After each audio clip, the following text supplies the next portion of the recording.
ಮಹಿಳೆಯರಿಗೆ 33% ಮೀಸಲಾತಿಯನ್ನು ಜಾರಿಗೆ ಮಾಡಬೇಕು ಅಂತೇಳಿ ಕೇಂದ್ರ ಸರ್ಕಾರ ಮುಂದಾಗಿತ್ತು. ಇದಕ್ಕೆ ಈಗಾಗಲೇ ಹಿನ್ನಡೆ ಕೂಡ ಆಗಿರುವಂಥದ್ದು. ಈ ಬಗ್ಗೆ ಮಾತಾಡಲಿಕ್ಕೆ ನಮ್ಮ ಹತ್ರ ರಾಜ್ಯ ಬಿಜೆಪಿಯ ಉಪಾಧ್ಯಕ್ಷರಾದಂತಹ ಮಾಳವಿಕಾ ಅವಿನಾಶ್ ಅವರಿದ್ದಾರೆ. ಅವ್ರ ಹತ್ರ ಮಾತಾಡ್ತಾ ಹೋಗೋಣ. ಮೇಡಮ್, ಒಂದು ಮಹತ್ವಾಕಾಂಕ್ಷೆಯ ಯೋಜನೆ ಅಂತಲೇ ಹೇಳ್ಬೋದು ಈ ಒಂದು ಮಹಿಳೆಯರಿಗೆ 33% ಮೀಸಲಾತಿಯನ್ನು ಜಾರಿಗೊಳಿಸಬೇಕು ಅನ್ನೋದು. ಇದಕ್ಕೆ ಹಿನ್ನಡೆ ಆಗಿದೆ, ಇದ್ರ ಬಗ್ಗೆ ಏನು ಹೇಳ್ತೀರಾ? ನೋಡಿ, ಸುಮಾರು 3-4 ದಶಕಗಳಿಂದ ಈ ಹೋರಾಟ ನಡೆದಿದೆ ಮಹಿಳೆಯರದು.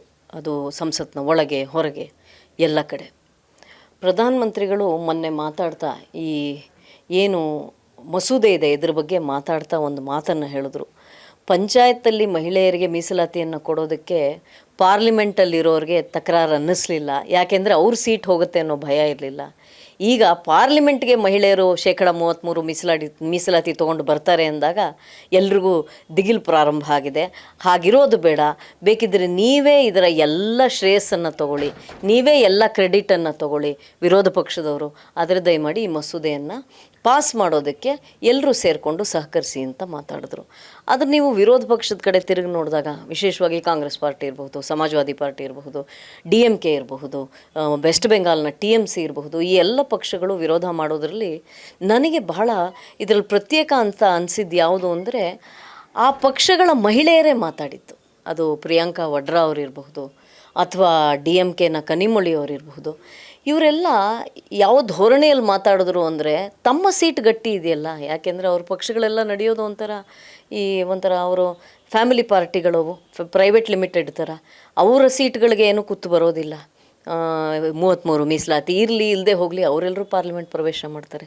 ಕನಿಮೊಳಿ ಅವರ ಅಣ್ಣ ಈಗ ಮುಖ್ಯಮಂತ್ರಿ ಆಗಿದ್ದಾರೆ, ಹಿಂದೆ ಅವ್ರ ತಂದೆ ಆಗಿದ್ದರು. ಹೀಗೆ ಅದೊಂಥರ ಫ್ಯಾಮಿಲಿ ಕೆಲಸ ಅವರಿಗೆ.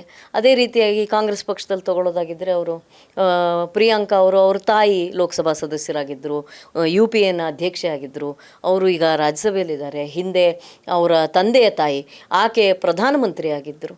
ಹೀಗೆ ಅವ್ರಿಗೆ ಒಂಥರ ರಕ್ತಗತವಾಗಿ ಇವೆಲ್ಲವೂ ಬಂದುಬಿಟ್ಟಿದೆ. ಯಾವುದೋ ಒಂಥರ ಅವರ ಸ್ವಂತದ ಆಸ್ತಿ ಏನೋ ಅನ್ನೋ ರೀತಿಯಲ್ಲಿ ಪಾರ್ಲಿಮೆಂಟ್ನ ಪ್ರವೇಶ, ಅಲ್ಲಿರುವ ಸೀಟು ಇವೆಲ್ಲ ಅವರಿಗೆ ದಕ್ಕಿದೆ.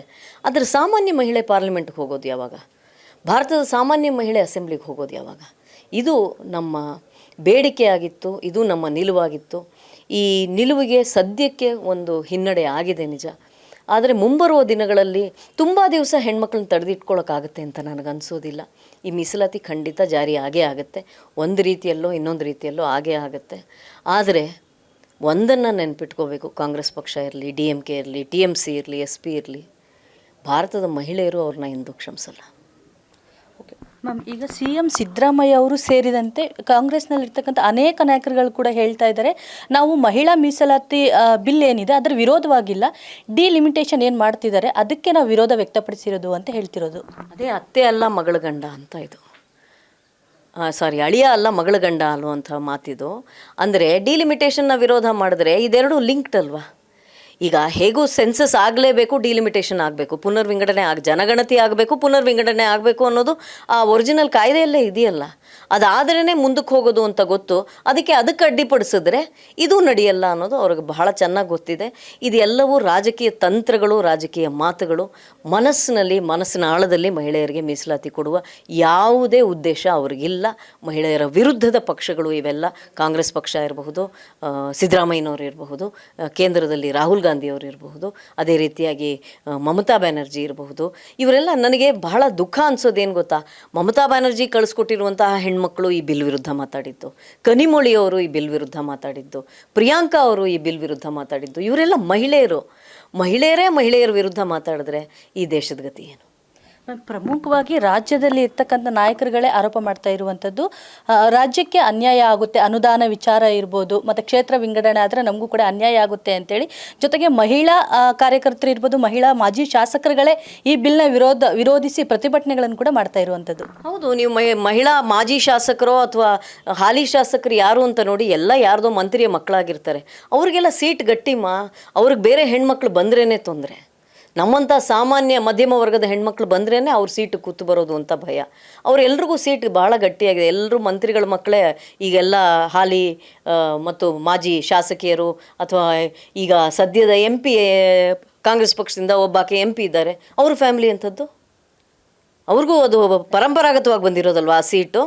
ಅವರೇನು ಸಾಮಾನ್ಯ ಮಹಿಳೆ ಏನಲ್ವಲ್ಲ, ಅವರು ಒಂದು ರಾಜಕೀಯ ಕುಟುಂಬದಲ್ಲಿ ಎಲ್ಲರೂ ಮಂತ್ರಿಗಳು, ಎಲ್ಲರೂ ಶಾಸಕರು. ಅವ್ರ ಮನೆಯಲ್ಲಿ ಈಗ ಅವ್ರ ಮನೆಯಲ್ಲಿ ದಾವಣಗೆರೆಯಲ್ಲೂ ಅವರೇ ಸ್ಪರ್ಧೆ ಮಾಡಿದ್ದಾರೆ ಬೈ ಎಲೆಕ್ಷನ್ನಲ್ಲೂ.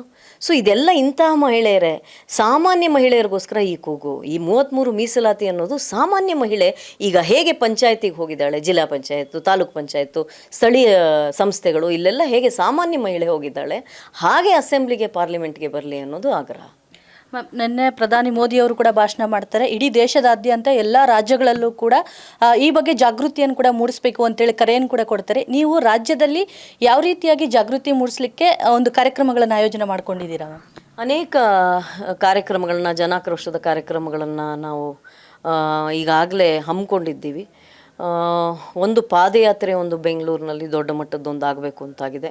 ಅದೇ ರೀತಿಯಾಗಿ ಜಿಲ್ಲಾ ಕೇಂದ್ರಗಳಲ್ಲಿ ಈಗಾಗಲೇ ಮಹಿಳೆಯರು ಏನು ಕಾರ್ಯಕ್ರಮಗಳನ್ನು ಹಮ್ಮಿಕೊಂಡಿದ್ರು ಮಹಿಳಾ ಮೋರ್ಚಾದ ವತಿಯಿಂದ, ಅಂದರೆ ಪ್ರಧಾನಮಂತ್ರಿಗಳನ್ನು ಅಭಿನಂದಿಸುವ ಕಾರ್ಯಕ್ರಮಗಳು, ಅವೆಲ್ಲವೂ ಈಗ ಪ್ರತಿಭಟನಾ ಕಾರ್ಯಕ್ರಮಗಳಾಗಿವೆ. ಅದೇ ರೀತಿಯಾಗಿ ಬೇರೆ ಬೇರೆ ಕಡೆ ಪತ್ರಿಕಾಗೋಷ್ಠಿ ಮತ್ತು ಜನಸಾಮಾನ್ಯರಲ್ಲಿ ಈ ಪ್ರಜ್ಞೆಯನ್ನು ಮೂಡಿಸುವಂಥದ್ದು. ಹಿಂದೆ ನಮಗೇನು ಜನಜಾಗೃತಿ ಮಾಡಬೇಕಾಗಿತ್ತು ಅಂದರೆ, ಹೀಗೆ 33% ಮೀಸಲಾತಿ ಬರ್ತಾ ಇದೆ, ಬನ್ನಿ ಹೆಣ್ಮಕ್ಳೆಲ್ಲ ಬನ್ನಿ ರಾಜಕೀಯ ಕ್ಷೇತ್ರ ಪ್ರವೇಶ ಮಾಡಿ ಅಂತ ನಾವು ಅವ್ರನ್ನೆಲ್ಲ ಬರಮಾಡ್ಕೊಳ್ಳೋಕೆ ಹಮ್ಮಿಕೊಂಡಿದ್ದ ಕಾರ್ಯಕ್ರಮಗಳನ್ನ ಇವತ್ತು ದುರದೃಷ್ಟವಶಾತ್ ಹೀಗೆ ಪ್ರತಿಭಟನಾಕಾರಿ ಕಾರ್ಯಕ್ರಮಗಳಾಗಿ ಮಾಡಬೇಕಾಗಿವೆ. ಕೊನೆಯದಾಗಿ ಪ್ರಧಾನಿ ಮೋದಿ ಅವರು ಕೂಡ 2029 ಚುನಾವಣೆ ವೇಳೆಗೆ ನಾವು ಈ ಮೀಸಲಾತಿ ಜಾರಿಗೆ ಮಾಡೇ ತೀರ್ತೀವಿ ಅಂತೇಳಿ ಕೂಡ ಈಗಾಗಲೇ ಹೇಳಿರುವಂಥದ್ದು. 2029 ಮೀಸಲಾತಿ ಜಾರಿ ಆಗುತ್ತೆ ಅನ್ನೋ ಭರವಸೆ ನಿಮಗಿದೆಯಾ? ಈಗ ಕಾದು ನೋಡಬೇಕಾಗಿದೆ ಏನು ಮುಂದಿನ ನಡೆ ಆಗಿರುತ್ತೆ ಅನ್ನೋದು. ನಮಗಂತೂ ಅದರ ಬಗ್ಗೆ ಯಾವುದೇ ಮಾಹಿತಿ ಇಲ್ಲ.